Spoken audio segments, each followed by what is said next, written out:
This recording is called The Feeling of Transitions and Endings. I am at Seattle Airport. I worked hard to find a gate that didn't have any people at it so that I could be alone. I am in a shell-shocked state. I don't want to talk to anybody. I am too tired to journal. So I'm just going to sit here. It occurred to me this is the place I created to talk about, to let my heart out when it feels hard to talk to other people and hard to do anything else other than let it flow right here through my voice. I got here last night. I flew in for 24 hours for my divorce mediation, intended to be the final mediation session where we would form a final durable agreement, largely financial. I just got out of almost 5 hours of mediation and then came straight back to the airport.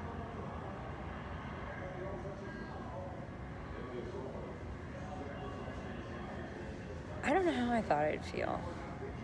I guess I'm under this mistaken impression that transitions, like somehow there's going to be a real ending point and then it's going to just feel like everything's great. And wow, my back really hurts. Oh my God. Okay. I gotta get that off my back for a second. I'm hiding behind a podium. Right here.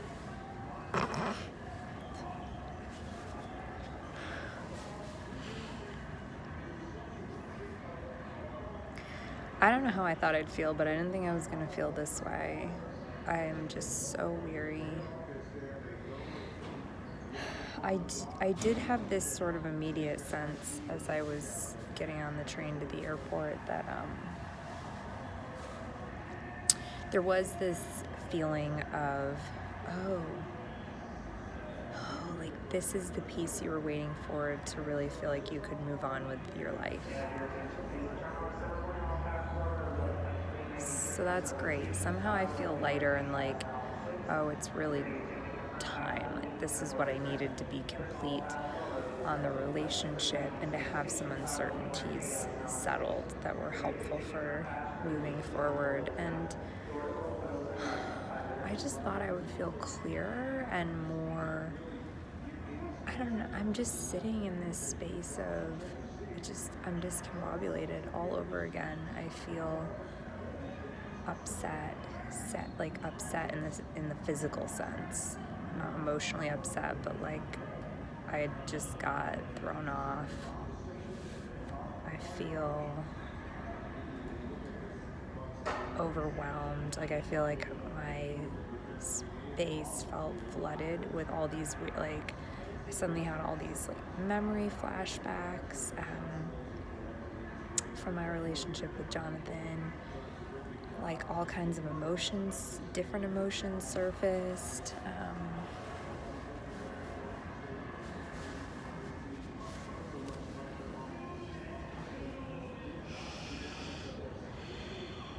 This is what it feels like to be in transition and to be ending things, I guess. I don't know why I'm surprised at this point. I keep waiting for there to be a moment of feeling like everything makes sense and is clear and complete, and I don't think that moment's ever coming. If it wasn't going to be here, it's probably not coming. So I'm just sitting over here trying to sit with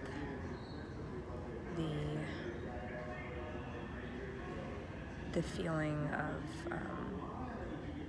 I feel like I just got thrown back into a neutral zone, some sort of transitional neutral zone of where am I? What's happening? I feel confused. I feel lost. Like what just happened?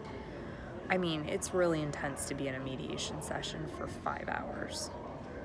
That just takes a lot out of you. It takes a tremendous amount of I felt pretty calm the whole time. There were some moments where my heart rate elevated and my adrenaline kicked in, but for the most part I felt pretty present. But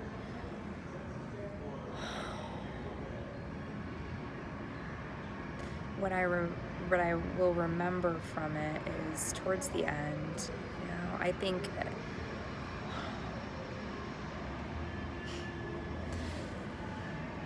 talk for a few minutes here about my actual marriage and divorce might help me to process through this. I think the point that I got to is more or less there's so much emotional triggering going into this mediation around scarcity for me, and how I lived with a sense of false scarcity in the relationship, and how I felt like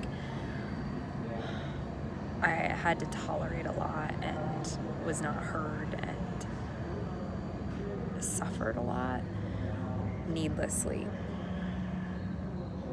And what I'm realizing is there's nothing in the financial agreement we mediated today that could make that right.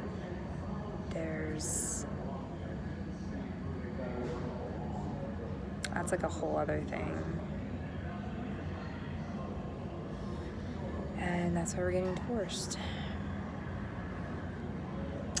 We could have come to an agreement on this, we wouldn't be getting divorced. And I feel like I just got a master's degree in alignment over agreement. So there was a lot of disagreement, but we still managed to get to an alignment of an outcome that we could both live with. Neither of us are terribly happy about it, but neither of us feels like we can't say yes to it. So I think if I weave in my leadership learnings, alignment is about creating. Alignment allows for disagreement. Alignment requires having a shared stake. And Jonathan and I had a shared stake that we want to move on with our lives.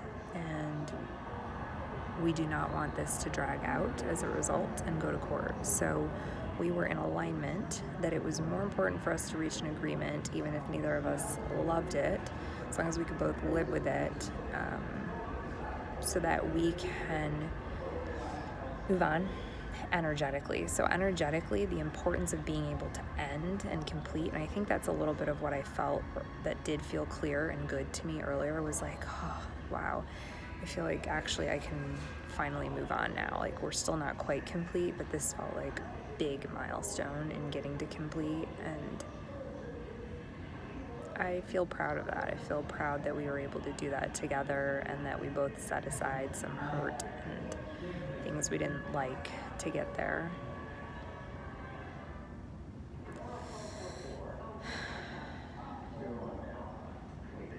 Anyhow, it's just so much to process through. There's this other piece around vision and like the anti-vision, how I'm gonna dip into my spiral leadership learnings here, and it's like, if we have a vision and a leader has a vision and enrolls people in it, and I had a vision for my life for the life that Jonathan and I had. I had a vision for what it could be, and I wanted him to be the co-creator, my partner and co-creator in that, and I tried to enroll him in that, and I failed. I'm not even going to say failed, because there's no judgment around it. He wasn't enrolled in my vision. It had nothing to do with my success or not. I had a vision that he did not share. And so we couldn't get to alignment there. I mean, in part, like, he just disagreed. We disagreed about how to get, like, when I put forth the vision, I think he was aligned in some of the things that I wanted, but he wasn't willing to meet me to get there. I don't know, so I'm just like sitting here like, I think something like a divorce and mediation is really hard energetically, because it's really the opposite of setting a vision. If vision is like laying forth what's possible, and it's creative and sees possibility, I feel like what just happened was the outcome of an inability to reach a shared vision and partnership. And when you're actually in a relationship with someone and there is no longer a shared vision,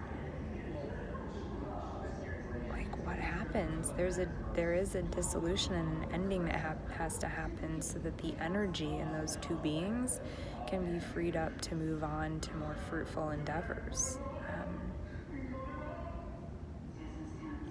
So that's in essence, I think, what just happened, at the simplest possible level. I feel like energetically we just got freed up to move forward and be in spaces where we are more aligned with people. I'm going to say, actually, I want to revise something I said. I don't think Jonathan and I were ever aligned in our marriage, and it's heartbreaking and sad to me that we were able to reach alignment around divorce, but that we never got to alignment.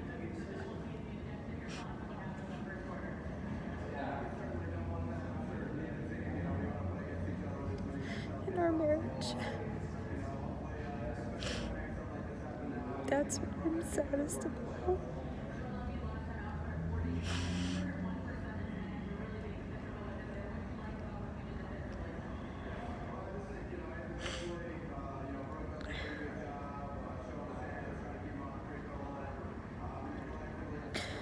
In this moment, I just want to forgive myself for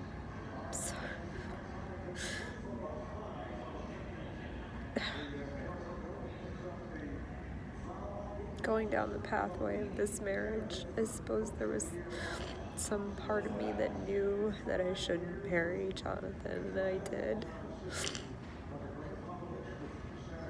But the person I was at the time wouldn't have listened to that part of me.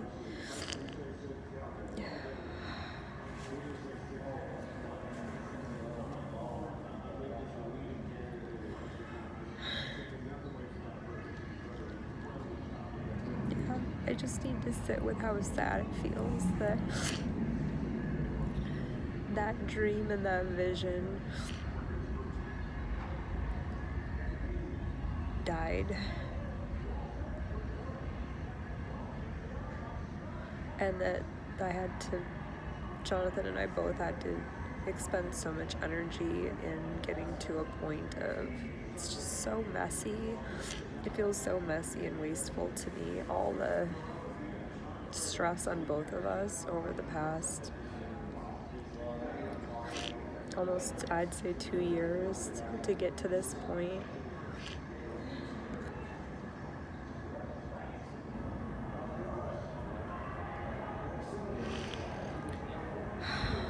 I still don't pretend to understand half of it. I'm considering this my education and being a transition coach going forward.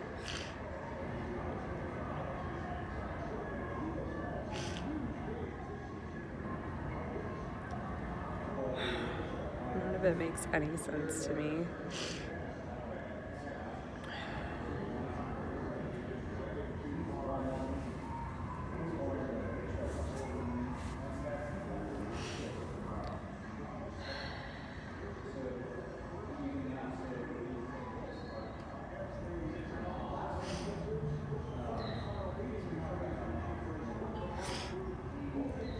I just feel so adrift. I feel so sad and heartbroken and so adrift. And Dr. Weber told me this was gonna happen. He said that it was gonna feel this way for a while, and I'm kind of tired of feeling this way. And I need to just be with it. I need to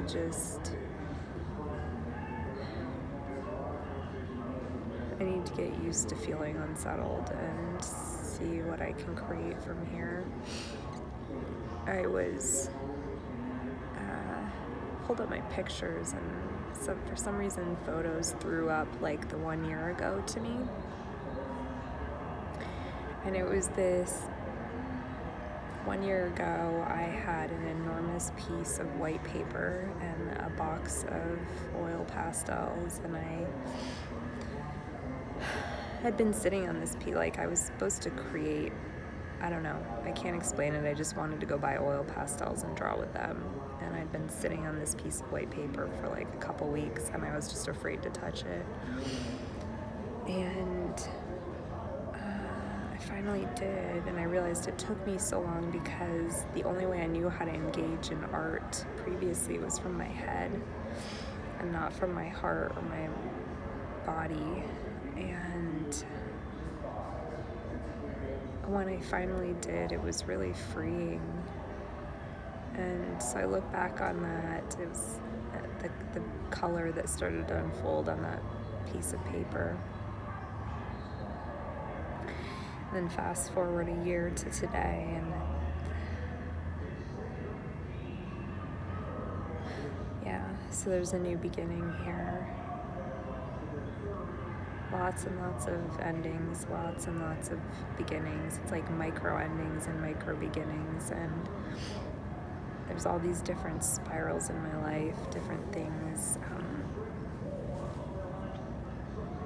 going, and each of those spirals seems to have multiple depending on where each spiral is in the arc of timing. Those things appear to have a beginning and an end, and it seems like I have no idea. I'm so tired. I feel like I'm just talking in circles. Right now I just want to go home. I've been at the airport for a while now. And I just want to go. I'm ready to go. I'm ready to really put some color on that blank sheet of paper that's stretching out before me now. There already is some color on that paper, but it's like I'd started to fill it, and now I just rolled it out further to give me a little bit more runway. I'm so tired. I don't have anything else to say.